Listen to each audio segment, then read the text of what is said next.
Alternative practice is an opportunity to fill the gaps that the traditional approach to architecture leaves. It is an opportunity to influence lives and possibly change them for the better through empowering the end user by simply involving them in the process of designing the spaces they use on a daily basis.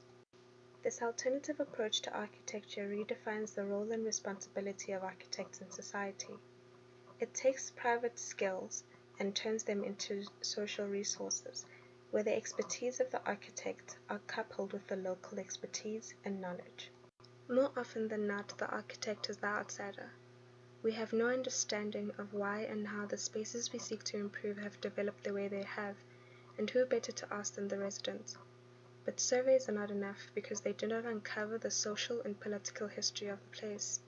This is where participatory design comes into play.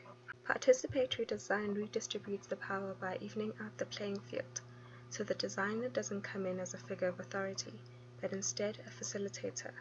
This way information and knowledge are shared instead of harvested.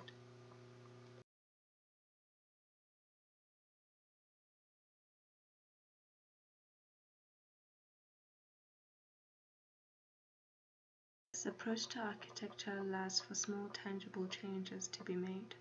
For example, equipping residents of an informal settlement with the tools to respond to disaster, enabling them to reduce the risk and reconstruct their homes after disaster has struck. Informal settlements exist because of urbanization.